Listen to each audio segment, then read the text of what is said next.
Hey guys, so this week I've been playing Dark Souls, which is the spiritual successor to Demon Souls, and you might be asking yourself, what's the difference between a sequel and a spiritual successor? Well, I guess a sequel has a 2 in it, and that doesn't have a 2 in it. But anyways, I don't understand why they don't just call it a sequel, but Dark Souls, it's the sequel to Demon Souls, and I really like Demon Souls, but will I really like Dark Souls? I don't know. Here's my opinion of Dark Souls. Demon Souls was always considered an incredibly tough game.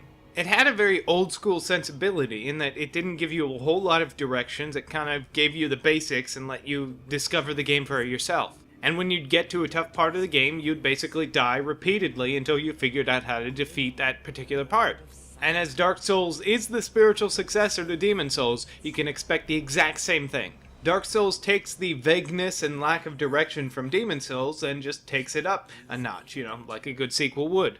Not a whole lot has changed from the transition from Demon Souls to Dark Souls. All the character design and weapons and armor and all that stuff are pretty similar to the last game. They're more polished, a little more polygons, a little prettier, but essentially it's the same sort of art style. And there are some repeats in terms of monsters, and mostly it's just the easy guys, the little zombie guys that are just 1 or 2 hits and they're down. But the boss characters are all new and stuff. In terms of the combat, nothing really has changed. You've got 2 buttons for attack, high and low, and then 2 buttons for your shield. They didn't change anything in the combat because they really didn't have to. What makes the combat so great in these games is not that you have to learn, 37 button combinations in order to pull off the super awesome moves. You have to think of the combat in terms of timing. When's the best time for you to make your attack? When should you be defensive? When should you be offensive? Timing is everything, and obviously if your timing is off, you will die. Death is inevitable in this game. You're gonna die a whole hell of a lot of times. A lot of it'll be because you bit off more than you can chew, or you timed a swing wrong and got stabbed in the side, or whatever the hell. But there's gonna be a whole lot of times when you die from other things, like, falling rocks, or a bunch of guys ambushing you, or some giant monster coming out of nowhere and smashing your head in. Death, in and of itself, wouldn't be such a bad thing if it weren't for all the punishing things that happen to you when you die. When you die, you get sent back to the last bonfire that you were at so that you can respawn, and that's not so bad. But in dying, you lost all these souls that you've collected, which are basically the in-game currency you use to level up, buy items, upgrade items, and all that stuff. Now you can get these souls back by just going to the place where you died and recovering them. There's a nice little green spot there, you pick it up, hey, you've recovered all your souls. But the real frustrating part comes in the fact that all the enemies between you and where you died have respawned, and now you have to kill them all over again to get to your body, and of course if you die on the way, then you lose all those souls that you had before. And death comes over and over and over again in this game. You keep repeatedly fighting the same guys, and everything's fine, and then you make one little mistake and blarg, dead. Or you're fighting a boss and you finally figured out a strategy to kill him and you're almost there, you got him like at the smidge of health and then whack, dead. It's probably the most frustrating game I've played in an incredibly long time.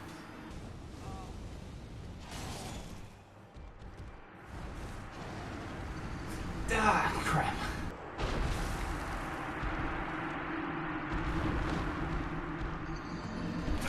God.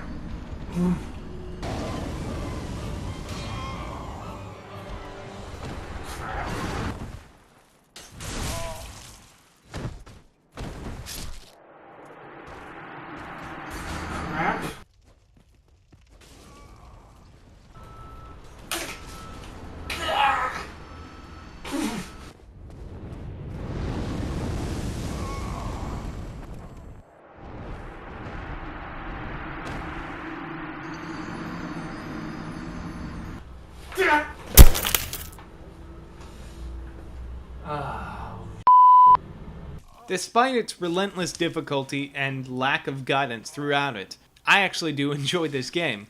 It is definitely not a game for the weak of heart, and certainly was not designed for our modern gamer sensibilities. Where some of us see deep and meaningful gameplay with an incredible challenge, others see poor design and lack of direction.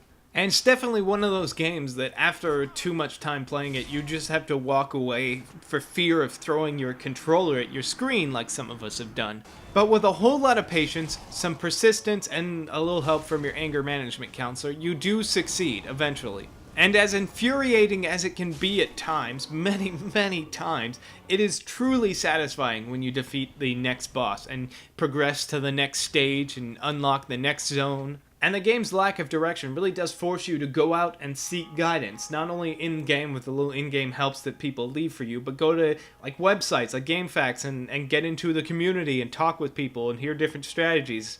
And I'm sure a lot of people out there would much rather go play something else, something a little bit more fun, a little bit more intuitive, and that's great. But for anyone who's looking for something that is difficult and challenging and frustrating, but also rewarding and feels very old school, this might be worth a look. So there it is! Dark Souls! Oh god, they didn't even need to have a name for this game. They should have just, the box should have just been a picture of that girl that you liked in high school making fun of you for having a tiny wiener or something. That's essentially what this game is. It's just, it hates you and it just rips out your soul and stomps on it just like that bitch Rebecca did back in...